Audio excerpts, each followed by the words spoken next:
오늘은 자 현금 수지 측정부터죠. 109쪽이죠. 맞나요? 오늘도 이제 지난주에 했던 거를 간략하게 좀 살펴보겠습니다. 지난주에 위험과 수익부터 했죠. 지렛대 효과도 했고요.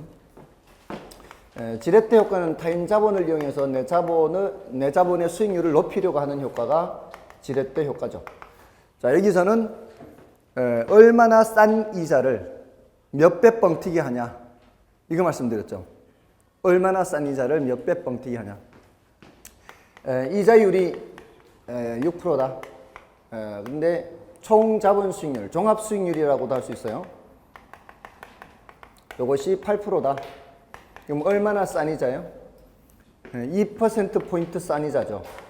자, 요거를 곱하기 몇 배 하느냐. 여기에 들어가는 숫자가 바로 부채 비율이라고 그랬죠. 그 뻥튀기 하느냐에 따라, 얼마나 뻥튀기 하냐에 따라서 지분 수익률이 달라진다 그랬죠. 맞나요? 여기 이제 1배면 어떻게 해요? 1배. 1배 하면은 여기가 10%가 되는 거고요. 여기가 2배가 되면은요. 2 곱하기 2. 4%포인트니까 여기가 12%가 되는 거죠. 다들 오늘 처음 보시는 분들 같습니다. 표정들이. 표정들이 참, 굉장히 호기심이 많은 눈빛인 것 같습니다. 표정은 굉장히 반가운데, 근데 문제는 이제 지난주에 했던 거라는 게, 이번 주에 처음 하는 거라면 참 반가운데, 그죠? 자, 이게 1배, 2배, 몇 배 하느냐에 따라 달라지는 겁니다. 이게 바로 지렛대 효과입니다. 기억나십니까? 네.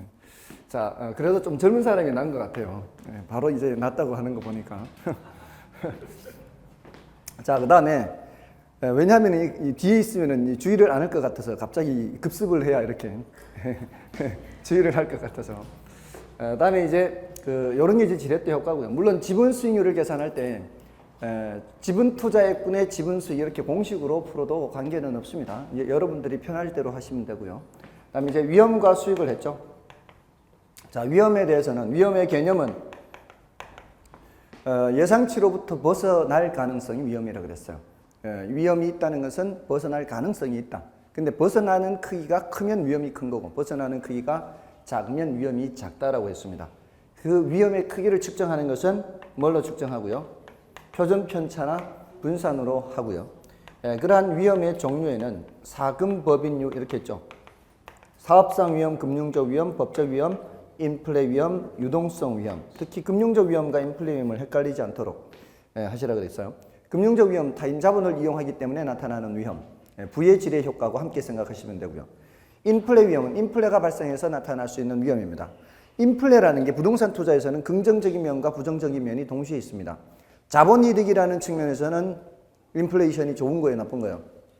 좋은 거죠. 근데 소득이득의 실질 가치가 떨어진다는 점에서는 인플레이션이 안 좋은 거죠. 그러니까 그런 두 가지 측면을 동시에 생각하는데, 위험에서 다루는 거는 이제 소득이득의 실질 가치가 떨어지는 거, 임대료 수입의 실질 가치가 떨어지는 측면을 보는 것이고, 부동산 투자 장점에서 인플레 해지에서 보는 것은 자본이득이 상승할 수 있는 가능성, 긍정적인 면을 보는 겁니다. 그다음에 나머지 사업상 위험, 부동산 사업을 하든 어떤 사업을 하든 사업상 위험은 있을 수 있고요. 특히 부동산 사업에만 독특하게 얘기할 수 있는 것이 위치적 위험이라는 게 있죠. 그리고 유동성 위험은 황금 과정에서 발생할 수 있는 가치 손실 같은 거고요. 그다음에 위험 관리 기법이 있죠. 위험의 여러 가지 관리 기법이 있었습니다. 이 위험한 투자를 아예 제외하는 방법이 있죠. 그는 이제 국공채에 투자하거나 예금에 가입하거나, 또는 위험을 전가하는 방법도 있습니다. 보험에 가입한다거나, 또는 인플레 연동 임대차 계약을 맺는 것도 있고요.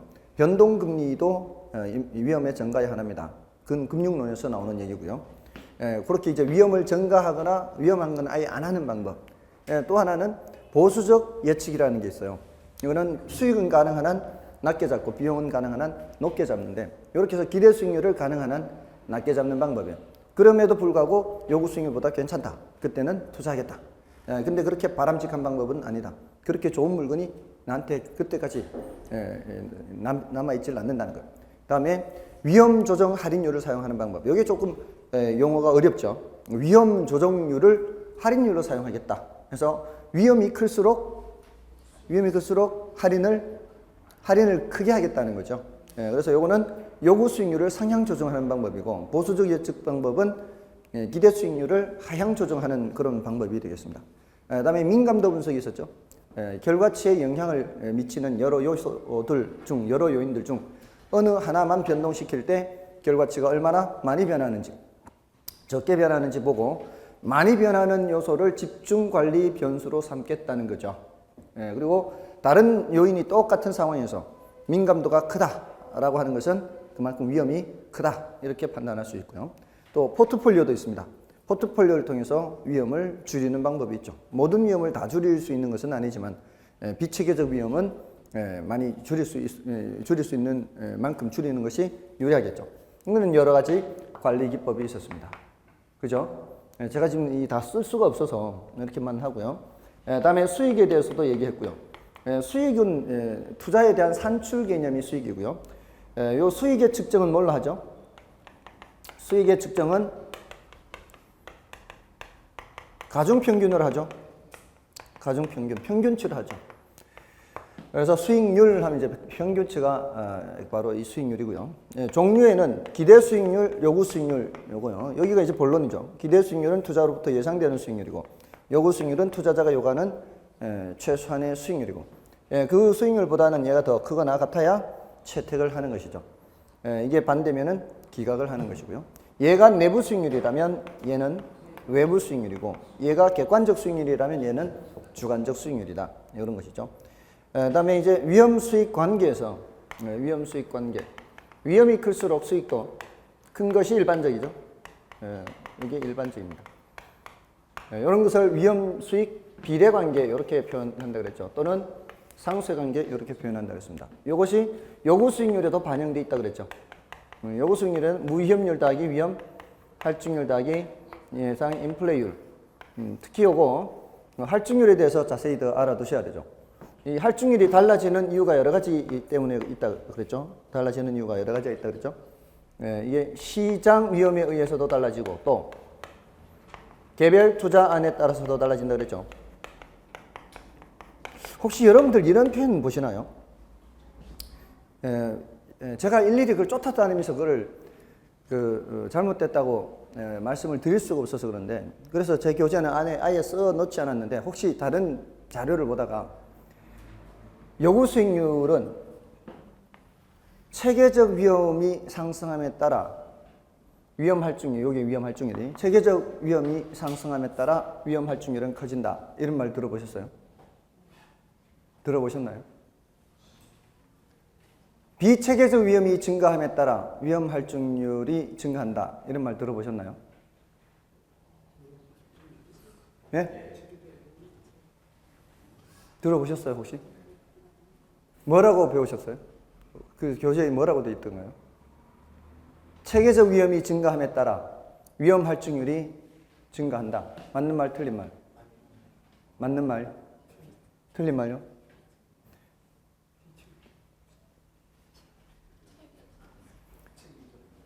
써드릴까요? 체계적 위험이 증가함에 따라 위험 할증률이 증가한다. OX. 비체계적 위험이 증가함에 따라 위험 할증률이 증가한다. OX.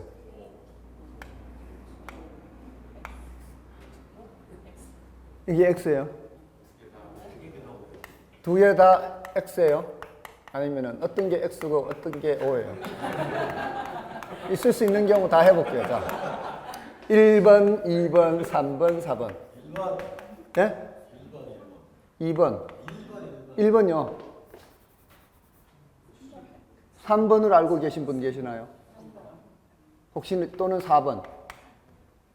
2번이라고 하시는 분 안 계실 것 같고. 4번이라고 혹시 알고 계시는 분 계시나요? 1번이 정답이에요. 1번. 당연히 높아지죠. 이게 그 얘기예요. 이게 지금. 시장의 미체계적인, 시장 안에 있는 모든 게 다 영향받잖아요. 개별 투자안에 따라서도 달라진다 그랬잖아요. 이 개별 투자안에 따라 다른 게 뭐예요? 이게 바로 비체계적이면 비체계적이요. 그 개별 투자 안에 따라 다른 게 그렇잖아요. 둘 다 오해, 둘 다. 근데 시중에 교재가 많은 교재가 이 4번처럼 설명한다고 4번. 틀렸다고 그게. 4번처럼 설명하는 게 4번이 뭐였어요? 알 필요 없어요, 근데. 알 필요 없어요. 이게 개별 투자안에 따라서도 달라지고 시장 전체 위험에 따라서도 달라지고 다 달라지는 거예요. 당연히 위험이 커지면 요구 수익이 커지는 거죠. 이런 위험이든 이런 위험이든. 그러지 않나요? 이런 데 대해서 요구하지 않는다는 거는 그 사람이 좀 이상한 사람이죠. 정신세계가. 그다음에 지금 이게 위험에 대한 태도에 따라서도 달라지죠. 위험에 대한 태도에 따라서도 달라집니다. 자, 이런 여러 가지 요인에 의해서 위험 할증률이 달라지는 거고요. 무위험률은 위험 할증률과 관계 있어요, 없어요? 무위험률은 위험 할증률과는 아무 관계가 없습니다. 자, 그런 내용이고요. 요거 이제 인플레이션을 반영시키는 것은 피셔라는 학자가 얘기를 해서 피셔 효과다. 뭐 이렇게 얘기를 하고요. 그다음에 평균 분산 결정법이 있었죠.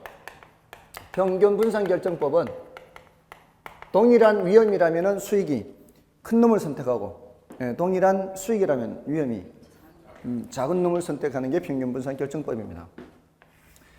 자, 여기 평균 분산 결정법으로 해결할 수 없는 경우를 뭐라 그랬어요? 평균 분산 오류라 그랬죠. 이럴 때는 변이 계수를 통해서 해결하거나 또는 포트폴리오를 할 수도 있다 그랬어요. 특히 변이 계수는 이거 어떻게 계산하죠? 이건 위험을 나타내는 거예요? 수익률을 나타내는 거예요? 변이 계수의 뜻이 변한다라는 의미입니다. 이게 변이가.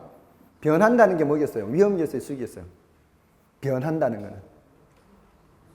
변하는 정도는 위험을 말할까요? 수익을 말할까요? 변하는 정도는 변하는 게 위험이잖아요. 위험. 예상치로부터 벗어날 가능성이 위험이라고 그랬죠. 변하는 정도를 나타내는 거예요. 이건 위험을 나타내는 거예요. 변하는 정도니까. 아시겠죠? 그러면은 공식을 외우기가 쉬워요. 그럼 변하는 정도니까 위험을 나타내는 것이고, 그러면은 분모 분자 중에 위험이 어디를 자리 잡아야 돼요? 분자의 자리를 잡아야 된다고. 이게 위험이란 말이에요, 여기가. 여기가 수익률이고요. 수익률 1%당 위험을 말해요. 수익률 1%당 위험. 수익률 단위당 위험이라고도 합니다. 이걸 평균, 그 다음에 이걸 표준 편차 이렇게.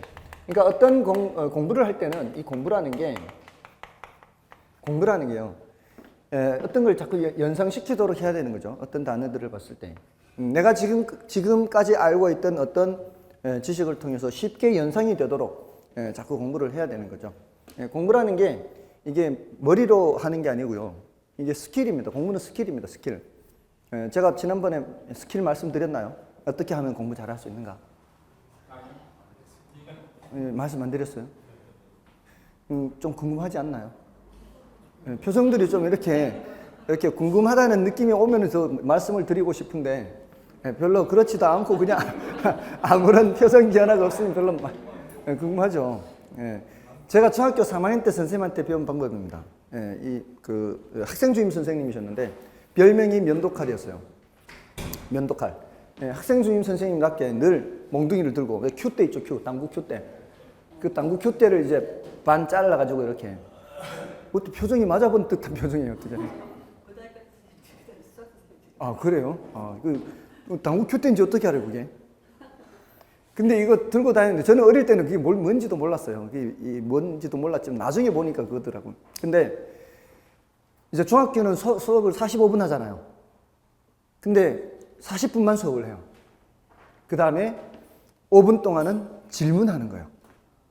질문해서 모르면 날아가는 겁니다. 그 시간에 했는 거를 그 시간에 대답을 못하면 날아가는 거죠. 어떻습니까? 일단 공포스럽죠. 그 다음에 수업을 40분을 다 하지 않습니다. 그것도 수업을 한 15분 에서 18분 정도만 하고 중간에 한 텀을 줍니다. 그리고 또 두 번째 타임, 전반부, 후반부 이렇게 한 시간을 두 타임으로 나누어서 그렇게 수업을 하고 또 한 3, 4분 이렇게 우스갯소리 같은 걸 해요. 그 우스갯소리 할 때 같이 웃고 즐기다 보면은 나중에 터지는 거예요. 그 우스갯소리 할 때 이렇게 써놨는 거 외워야 돼요. 왜? 칠판에 써놨는 걸 외워야 돼요. 이렇게 중요하다고 질문한다고 미리 표시를 해 주세요. 그러면 이제 그 시간 동안에 웃고 즐기지 말고 그렇게 계속 외워야 되는 거예요. 근데 거의 대부분의 학생들이 대답을 다 하더라고요. 거의 대부분의 학생들이 대답을 다 합니다. 바짝 긴장하고 열심히 하는 거죠. 그래서 도내에서 우리 학교가 기술 과목만큼은 1등이에요. 기술을 가르쳐요. 기술을. 다른 과목이 아니고 기술 과목 선생님이셨는데, 근데 어쨌거나 엄청난 효과죠. 그래서 지금 재밌게도 가르쳐 주십니다. 그 기술 과목 하다 보면 고등학교 때, 저 중학교 3학년 때 기술 과목에서 자동차, 흡입, 압축, 팽창, 뭐 폭발 팽창, 사행정 이렇게 나잖아요. 하셨습니까? 흡입, 압축, 폭발, 백인가요? 뭐 하여튼 팽창이든 백이든 사행정 나오지 않습니까? 근데 이런 거 하면서 또 이렇게 뭐 배터리 방전되면 이렇게 점프해야 되지 않습니까? 그럼 뭐 이렇게 같은 극끼리 이렇게 하나요? 이렇게 같은 극끼리 이렇게 연결을 해야 되잖아요. 근데 이제 검은색은 마이너스 극이고 빨간색은 플러스 극이거든요. 그게 그 색깔의 구분이. 근데 그런 거를 외우기 쉽게 하려고 빨간 마우라 검은 치마 이렇게 얘기해요. 빨간 마우라는 이제 그 남자들이잖아요. 비행사들이 주로. 비행사들이 이제 정식 이제 전투기 조종사가 되면은 이 빨간 마우라를 달아준다고 하지 않습니까? 그러니까 빨간 마우라, 검은 치마. 치마는 여자들이 입는 거라고. 그러니까 검은색은 음극, 빨간색은 플러스극. 이렇게 가르쳐 주셨는데, 여기도 쉽게 잘 가르쳐 주시죠. 어쨌든 그 선생님이 그렇게 가르쳐 주셔서 그때 알았습니다. 아, 이게 수업 시간에도 이게 암기가 되는구나. 모두 다는 아니더라도 선생님이 표시한 몇 개 정도는 암기가 된다는 걸 그때 알았습니다. 그리고 나서 그 선생님은 바로 질문을 하지 않습니까? 수업이 끝나자마자 바로 질문을 하니까 수업 시간 내도록 어떻게 공부를 하겠습니까? 학생들이. 안 얻어 터지려고 계속 공부하지 않습니까? 이 방법을 제가 써먹은 겁니다. 이 방법을 기술 과목에만 써먹지 않고 다른 과목에도 써먹은 거죠. 다른 과목에도. 그러니까 다른 과목에도 매 시간마다 선생님이 질문을 하실 거다 라고 생각하면서 수업 듣는 거죠. 수업 들을 때도. 그리고 실제로 수업이 끝나면은 수업이 끝나자마자 바로 발딱 일어서는 게 아니라 그 시간에 했는 거를 스스로 질문을 하는 겁니다. 스스로. 그러니까 앉아서 뭘 했지라고 질문을 하는 거죠. 뭐 했지 이렇게. 수업 시간에 들은 내용들을 전부 다는 아니고 중요한 몇 개만이라도. 이렇게 다른 과목에도 적용하니까 다른 과목도 점수가 잘 나올 수밖에요. 그거를 고등학교 때도 그대로 써먹은 겁니다. 그 방법을.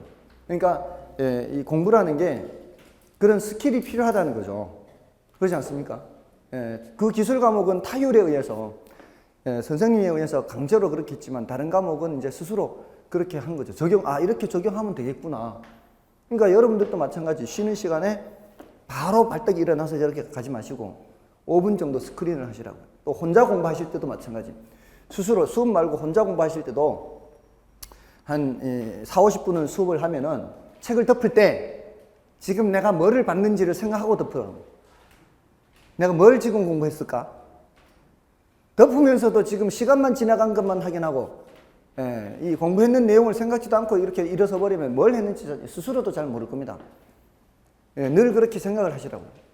그리고 다음 시간 시작할 때도 전 시간에 내가 뭘 했지 조금이라도 이렇게 살펴보고 약간입니다. 아주 약간인데 이렇게 훑어만 보는 것만으로도 학습 효과가 뛰어납니다.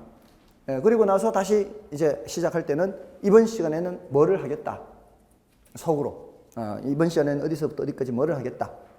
이렇게 마음을 먹고 공부를 하시라고요. 그렇게 하면은 학습 효과가 훨씬 뛰어날 겁니다. 그러니까 공부는 머리로 하는 게 아니라 몸으로 하는 겁니다. 귀찮지만 하는 거예요. 이게 매번 하는 게 귀찮거든요. 굉장히. 그 귀찮은 거를 극복하면은 그게 공부 잘하는 겁니다. 그게 뭐 머리가 좋아서 그렇게 하겠습니까? 귀찮은 거를 참고 하는 거죠. 그리고 저도 사실 예전에 공부하다 보면 이렇게 생각이 안 나지 않습니까? 공부를 했는 게. 그럼 이제 전날 책가방을 다 준비해 놓고 이렇게 집어넣어 놓고 이제 이부자리에 다 누워서 생각해 보면 생각이 안 나. 그럼 어떻게 해요, 보통? 그냥 자죠. 근데 다시 일어나서 불을 켜고 가방을 뒤져서 책을 꺼내서 페이지를 찾고 다시 확인하고 집어넣기가 쉽습니까? 귀찮잖아요. 근데 했단 말이에요, 그거를. 그러니까 공부는 몸으로 하는 게 몸으로. 머리로 하는 거 아닙니다. 결코 머리로 하는 거 아닙니다. 그래서 공부를 하신다면은 한 10분의 1 정도의 시간은 어떻게 하면 더 효율적으로 공부할 수 있을까? 그 공부할 수 있는 방법도 좀 생각하면서 공부를 하는 것이 굉장히 바람직합니다. 어쨌든 저는 중3 기술 선생님 덕분에 그렇게 굉장히 그 좋은 노하우를 배웠던 거죠. 그래서 중학교 때 선생님이지만 나중에 한 10년 전쯤인가 이제 그 선생님이 이제 은퇴를 하셔서 서울에서 한번 다른 친구하고 만났었는데 은퇴하기 직전에 별명은 면도칼이 아니고 에이즈로 바뀌었대요. 걸리면 죽는다. 에이즈로 바뀌었어요. 걸리면 죽는다. 자, 어쨌든 공부는 머리로 하는 게 아니라 몸으로 하는 겁니다. 자, 이 변이계수는 위험을 나타내는 것입니다. 근데 상대적 위험도입니다. 수익률 1%당 위험도이기 때문에 상대적 위험도를 나타내는 거예요. 자, 이렇게 해서 판단할 수가 있다. 그리고 우리가 어떤 그 개념을 공부할 때 이렇게 분수꼴로 되어 있을 때는 뭐뭐당 뭐뭐 이렇게 하잖아요. 이럴 때 그 뭐뭐당 앞에 있는 것이 분모로 들어갑니다. 이걸 생각하시면은 이게 수익률 1%당 위험이다. 이렇게 쉽게 파악할 수가 있습니다. 됐죠? 다음에 이제 포트폴리오 했고요. 포트폴리오 개념이 뭐예요? 개념은 분산 투자죠. 그리고 그걸 통해서 얻으려는 효과는 위험을 줄이는 거죠. 위험을 줄이는데 모든 위험을 줄이는 것이 아니라 비체계적 위험만 줄이는 거죠. 비체계적 위험만 줄이는, 이게 대상이 되는 게, 위험을 줄이는 대상이 되는 게 비체계적 위험만 줄이는 겁니다. 체계적 위험은 줄일 수가 없다는 거죠. 얘는 줄일 수가 없습니다. 자, 근데 비체계적 위험을 가능한 한 많이 줄일 수 있는 방법이 뭐라 그랬어요? 구성자산수를 다양하게 하는 방법이 있죠. 그래도 뭐는 줄일 수 없고요. 아무리 다양하게 하더라도 체계적 위험은 줄일 수 없고 비체계적 위험만 줄일 수 있고요. 그리고 또 하나의 방법은 두 개만 놓고 봤을 때는 수익률 변동 방향이 서로 상반되게 그걸 나타내는 계수가 상관계수죠. 그러니까 상관계수는 두 투자 안에 수익률 변동 방향이 같은지 반대 방향인지 이런 걸 나타내는 것이고 변이계수는 상대적 위험도를 나타내 변하는 정도를 말하는 거예요. 그래서 개념이 다르죠. 이 값이 마이너스 1에서부터 1까지 같고요. 1일 때는 효과가 전혀 없죠. 근데 마이너스 1에서부터 1보다 작은 수까지는 효과가 있죠. 그 중에서 상관계수가 특히 마이너스 1일 때는 비체계적 위험을 0까지 줄일 수가 있습니다. 여기까지가 일단 일단락된 내용이고요. 다음에 최적 포트폴리오를 공부했습니다. 최적 포트폴리오는 효율적 전선과 투자자의 무차별 곡선이 접하는 점이죠. 접하는 점. 맞나요? 이 접하는 점이 사람마다 다르다고 했죠. 어떤 투자자에게 최적인 지점이 다른 투자자에게는 최적이 아닐 수 있다고 그랬습니다. 어떤 사람이 더 공격적 투자자예요? 더 오른쪽 위에 있는 사람이죠. 더 오른쪽 위에 있는 사람이 더 공격적인 투자자입니다. 자, 이렇게 이 사람 아래로 볼록이죠. 이 사람 아래로 볼록이죠. 둘 다 어떻습니까? 아래로 볼록이죠. 그러면 둘 다 위험 혐오형이라는 얘기예요. 이 사람 보고 위험 선호형이라고 하면 안 되는 거예요. 아래로 볼록의 의미가 뭐라고요? 위험 회피형이라고요. 그래서 그걸 둘 다 이제 위험 회피형인데 서로 이제 구분을 하는 겁니다. 공격적 투자자, 보수적 투자자 이렇게 됐죠. 자, 이게 최적 포트폴리오고요. 그다음에 화폐 시간 가치 했죠. 화폐 시간 가치에서는 지금 현재 어떤 금액의 미래 금액을 계산하고자 할 때는 일시불 매가 계수가 필요하고요. 미래 어떤 금액의 현재 금액을 알고 싶을 때는 일시불 현가 계수가 필요하고요. 매 기간마다 불입되는 금액의 합계액을 구하려고 하는데 미래 합계액을 구하려면 뭐가 필요하고요? 연금의 매가 계수가 필요하고요.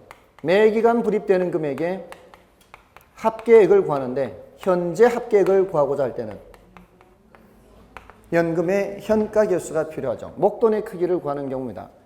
자, 이제 푼돈의 크기를 구하는 거죠.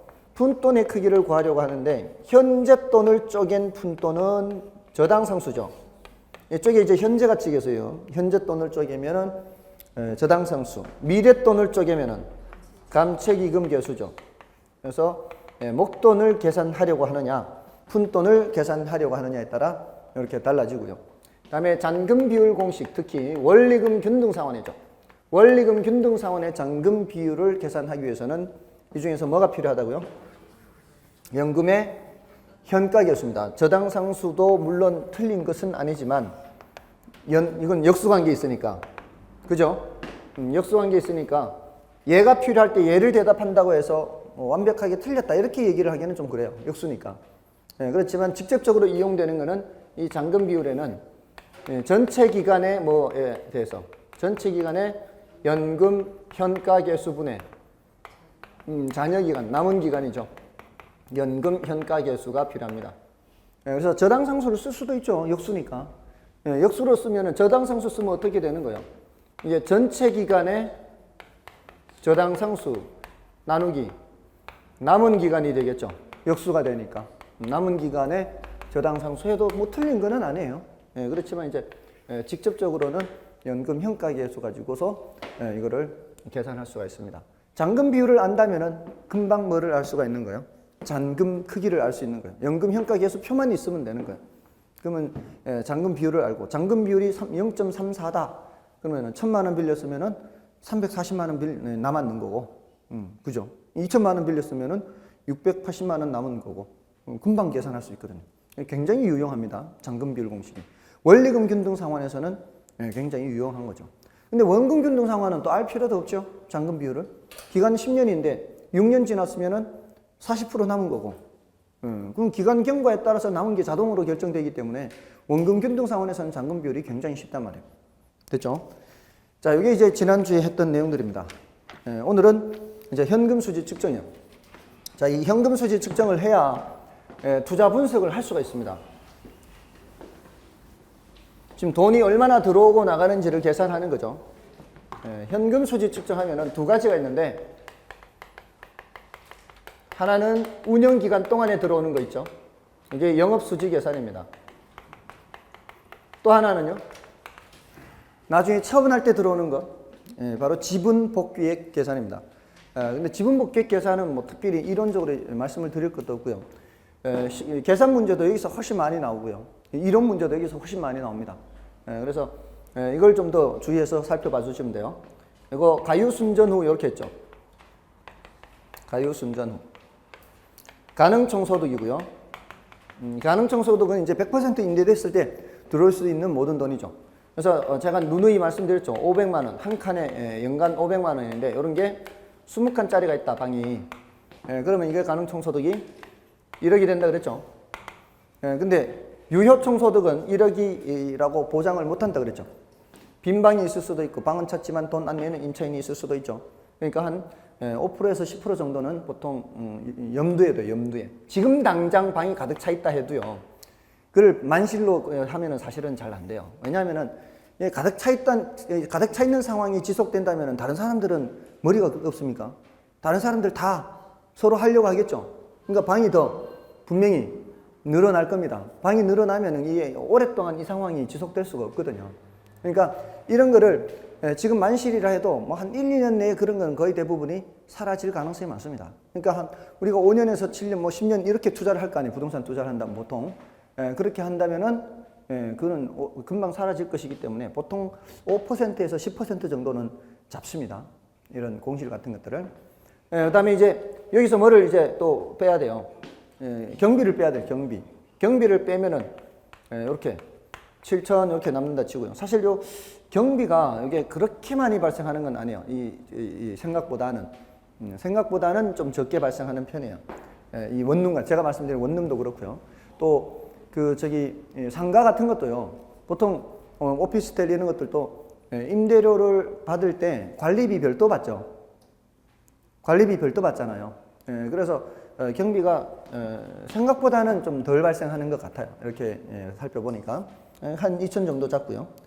그다음에 세전현금 수지. 여기서 뭘 빼나요?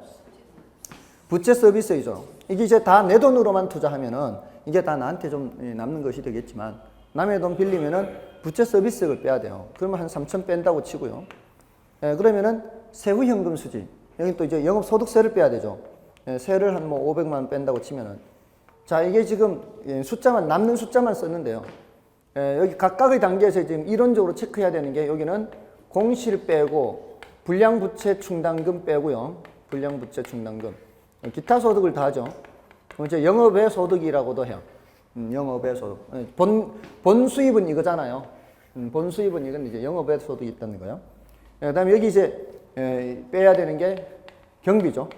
경비 빼고 이제 빚 갚고 하는데 여기가 부채 서비스액이죠. 그다음에 이제 영업소득세죠. 자, 여기서 좀 체크를 해야 돼 이번에. 이게 조금 이제 난이도가 높은데 이거는 이제 누누이 말씀드렸어요. 경비에 포함되는 항목, 포함되지 않는 항목. 특히 포함되지 않는 항목을 주의를 하시라 그랬어요. 여기 포함되지 않는 항목의 대표적인 게 감가상각비요. 이 왜 감가상각비를 포함시키지 않는가 하면은 지금 우리는 현금 수지를 측정하는 현금 수지. 현금이 들어오고 나가는 거 측정하는 거라고요. 자, 그러면 임대료 수입, 이거 현금 들어왔죠? 각종 경비를 빼잖아요. 이게 나갈 때 현금으로 나가는 거 측정한다고, 현금으로. 감가상각비는 누구한테 주는 비용이에요. 누구한테 주는 비용이 아니라 내가 이 정도는 내가 건물 낡아지는 만큼을 따로 챙겨놔야지 하는 비용이 감가상각비죠. 맞죠? 현금이 나가는 건 아니죠. 그래서 안 빼는 거예요. 여기는 무슨 비용을 뺀다고요? 현금으로. 나가는 비용 빼는 거예요. 나가는 비용. 그래서 감가상각비는 영업경비에 포함시키지 않아요. 현금 수지 측정할 때는 포함시키지 않는다고요. 근데 이따가 요거 영업소득세 세금 계산할 때는 요걸 뭐로 인정해 준다고요? 비용으로 인정해줘서 빼긴 빼요. 세금 계산할 때는. 자, 어쨌든 경비에 포함되지 않는 항목이 대표적인 게 감가상각비도 있고 또 뭐도 있다고요? 자본적 지출 같은 거. 이런 거는 한 해 경비로 다 털어버리면 안 되는 것들. 한 해 경비로 다 털어버리면 안 되는 것들. 이런 것들은 경비로 취급하면은 안 되는 거예요. 요거는 이 어떤 건가 하면 대수선비 이런 거예요. 한번 수선비를 들이면은 효용 지속 기간이 오래 가는 것들이죠. 이런 것들은 그 영업 경비로 털어버리면 안 되는 거예요. 다음에 이 소유자고요. 소유자가 자기 월급 찾아가요. 소유자가 자기 월급 찾아가는 건 뭐를 미리 갖고 가는 거예요. 이 세금 내 건 다 낸 걸 미리 찾아가는 거, 미리 가불해 가는 거예요. 가불. 미리 땡겨가는 거예요. 소유자가 가져가는 급여는. 이건 영업 경비가 아닌 거예요. 소유자의 또 개인적인 업무비요. 자기 개인 업무비를 영업 경비로 취급하면 안 되죠. 됐나요? 이런 것들은 모두 다 뭐라고요? 영업 경비가 안 되는 겁니다. 그걸 조심하시면 되고. 그다음에 부채 서비스액은 뭘 조심해야 돼요? 부채 서비스액은 이자만 생각하면 돼요, 안 돼요? 이자만 생각하면 안 됩니다. 뭘 함께 생각해야 돼요? 원리금을 생각해야 돼요, 원리금. 그러니까 원금 이자를 합한 거를 원리금이라 하죠. 됐고요. 다음에 존엄입니다. 영업소득세. 자, 이 영업소득세는 우리 시험에 이게 많이 나왔어요. 근데 세후 현금 수지를 물은 거예요, 문제에서. 요거를 계산하여라 그래요. 이걸 계산하여라 그러면서 어떤 때는 순영업소득을 자료를 주고요. 어떤 때는 가능총소득을 자료를 주는 거예요. 그러면 내가 여기서부터 계산을 해내려와야 되죠. 근데 그때는 빨리 요거를 봐야 돼요. 요거. 세금을 줬는지 세율을 줬는지 봐야 돼요. 문제에서 세율을 줬으면은 그때는 이거는 시간이 좀 걸리는구나. 세율 계산하는 거를 따로 그 세금 계산하는 걸 따로 공부를 더 해야 돼요. 그래서 세금 계산하는 거는 이렇게 계산을 해요. 만약에 순영업소득을 줬다면 순영업소득에서 바로 세율 곱해서 세금 계산하면 참 쉽고 좋겠죠. 굉장히 쉽겠죠. 여기 보면 바로 그냥 20% 곱하면. 근데 좋기는 하겠지만 세금을 너무 많이 낸다고 이러면. 세금을 너무 많이 낸다고요. 왜 많이 낼까요? 아직 지금 빼지 않은 게 있어요. 여기 지금 부채 서비스액 4천 빠졌는데 이자만큼은 내가 번 게 아니거든요. 원금 상환분은 번 거예요? 번 거 아닌 거예요? 원금 상환분은? 요거는 번 거죠. 원금 상환분은 내가 번 거예요. 근데 요거는 내가 번 거 아니에요. 이자 비용이니까. 맞죠? 그리고 또 여기에 뭐를 아직 안 뺀 거예요. 요것을 아직 안 뺐거든요. 사실은 현금으로는 내가 갖고는 있지만 아직 안 뺐으니까 현금으로 갖고 있지만 그거는 번 게 아니고 따로 원금 회수하는 돈으로 챙겨놔서 따로 빼야 되는 돈이죠. 그거를 벌었다 그러면 안 되잖아요. 그러니까 순영업소득에서 그대로 세율을 곱하면 내가 세금을 너무 많이 낸다고. 그러니까 여기서 뭐를 빼는 거예요? 이자 지급분을 빼야 되고요. 이자 비용. 또 뭘 빼야 돼요? 감가상각비를 빼야 내가 번 돈이 되는 거예요. 근데 여기 대체충당금이라고 하는 게 있는데 이거는 이론적으로 우리 수준을 좀 벗어나는 거예요. 그러니까 이런 게 자리를 차지하고 있다 무시하시면 돼요. 이걸 설명하려면 사실 영업 경비에서 더 설명을 했어야 되는 거예요. 다 연결이 되는 것이기 때문에. 근데 우리 수준에서는 여기까지는 너무 오버하는 거예요.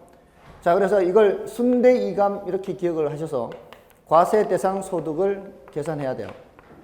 그러니까 문제에서 세후현금 수지를 묻는데 문제에서 세율로 알려줬어요. 세율로 알려줬으면은 옆에다가 순대이감 써놓고 이 세율 이렇게 해서 영업소득세를 따로 계산해서 집어넣어야 되는구나. 이렇게 생각을 해야 돼요. 시간이 좀 걸린다 이 말입니다. 아시겠습니까? 그래서 지난주 요거 다 안 나갔기 때문에 그 문제를 안 푸는 게 있죠. 지난주에 맨 끝에 10번 안 풀었었잖아요. 예를 들어 제가 지금 문제 낼게요. 숫자를 다 외우고 있으니까. 지난주에 가능총소득을 5천만 원 드렸어요. 가능총소득 5천만 원 드리고 공시를 5%를 잡았어요. 그리고 영업 경비를 250만 원 했거든요. 기억나세요? 그 다음에 이자 비용을 800만 원 하고요. 원금 상환분을 200만 원 했고요. 그 다음에 감가상각비를 500만 원 했고요. 세율을 20% 했어요. 지난주 문제예요.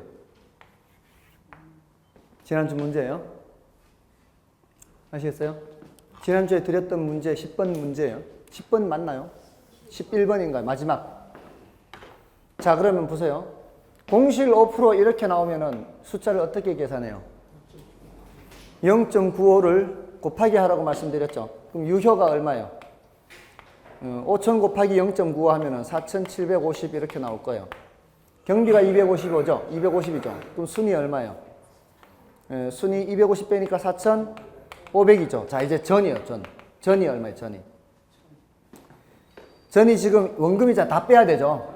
그러면 3,500이 되고요. 그 다음에 후를 계산하려면 여기에 세금이 영업소득세가 들어가야 되잖아요. 근데 문제에서 세율을 줬기 때문에 옆에다가 순대이감을 적어 놓고 해야 되네요. 순대이감을. 순이 4,500이잖아요. 그럼 얘는 없으니까 무시하고요. 이자 지급분과 감가상각비를 비용 공제를 해야 되죠. 500, 1,300 빼니까 3,200이고요. 이게 과세 대상이죠. 여기다 0.2를 곱하면은 640이 돼요. 계산한 걸 여기다 집어넣으라는 얘기죠. 그래서 집어넣어서 빼면은 2,860 이렇게. 맞나요? 그러니까 세율을 문제에서 줬을 때, 근데 이게 이렇게 문제 물은 게 꽤 되거든요. 세율 준 것이. 그럴 때는 이거 순대이감 해야 되는구나. 이렇게 생각을 하고 출발을 해야 돼요. 그러니까 시간이 더 걸린다는 걸 알고 시작해야 돼요. 아시겠죠? 문제를 파악하고 출발을 해요. 출발을 하더라도. 그러니까 다른 것보다 시간이 조금 더 걸릴 수 있겠구나. 대신 이걸 어려움 없이 이렇게 푸실 수 있는 분들이라면 바로 이렇게 매뉴얼에 따라 하면 되는 거예요. 근데 이게 순영업소득에서 출발할 수도 있지만 세전현금 수지에서 출발할 수 있거든요. 세전현금 수지가 여기가 지금 3,500이죠. 3,500에서 출발해도 똑같은 값이 나와야 되겠죠. 근데 자, 이게 3,500에서 출발하면은 어떤 수정을 해야 되는가 하면 지금 여기는 뭘 뺐는 거예요, 지금? 여기서 내려올 때. 원금 이자를 다 뺐죠. 이 이자 뺀 것만큼은 이해를 해주겠지만 원금 뺀 거는 너무 많이 뺀 거죠. 예, 과세 당국에서 봤을 때는 당신 이거 번 겁니다. 이거는. 그러니까 이거 다시 더 하세요. 이럴 거 아니에요. 당신 벌었으니까 이거는 너무 많이 빼서 3,500이 너무 작아졌다 이 말이에요. 그러니까 뭐를 다시 더 하라고요. 세전연금 수지를 기준으로 할 때는 원금 상환분을 더 하세요. 대신 아직 감가상각비는 안 뺐으니까 뭐는 빼주겠고 감가상각비는 빼주겠다는 거예요. 이렇게. 그래서 대체충당금은 뭘 기준으로 하든 다 있고요. 그래서 세대원감 이렇게 하게 돼요. 세대원감. 세대원감 이렇게요.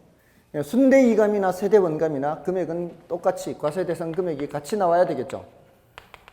예, 이거 3,500을 기준으로 해볼까요? 세전현금수지. 예, 그럼 여기 원금상환분이 200이죠. 감가상각비는 500이죠. 어차피 3,200 나오죠. 과세대상 3,200 나오는 거는 똑같습니다. 그죠? 이게 틀리면은 뭐가 잘못된 거예요. 이렇게 계산하든 저렇게 계산하든 과세대상은 똑같이 나와야 됩니다. 자, 이걸 계산할 수 있어야 된다고요. 그래서 지금 오늘 다시 말씀드린 거는 뭐예요? 영업수지 계산에서 경비에 포함되지 않는 거 다시 한번 확인했고요. 오늘 경비에 포함되지 않는 거. 그다음에 부채 서비스액은 이자와 원금을 다 합한 거라는 거 다시 한번 체크했고요. 그다음에 영업소득세를 계산하는 거 공부했죠. 영업소득세는 순대이감 또는 세대원감 이렇게 얘기를 할 수 있습니다. 됐죠? 자, 그렇게 해서 과세대상 소득을 계산해서 세금 계산해서 집어넣으면 돼요. 다음에 지분복객 계산은 매순전후죠. 매순전후. 지분복객 계산은 이거는 상대적으로 중요도가 좀 낮다 이렇게 볼 수 있어요. 대신 이제 매순전후다 이렇게 내용만 좀 알고 계시면 되겠죠. 요거는 매도액이고요. 요거는 순매도액이고요. 세전 현금 세전 지분 복객이고요. 요거는 세후 지분 복객이죠. 빼는 과정은 비슷하죠. 여기서도 경비 빼고 빚 갚고 세금 내고인데 여기서의 경비는 매도 경비고요.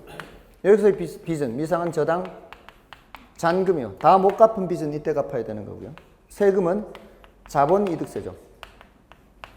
영업소득세는 저쪽이고요. 자본이득세는 여기입니다. 됐죠? 자, 이러면은 현금 수지가 다 됐습니다. 좀 쉬고 이제 투자 분석 기법으로 들어가도록 하겠습니다.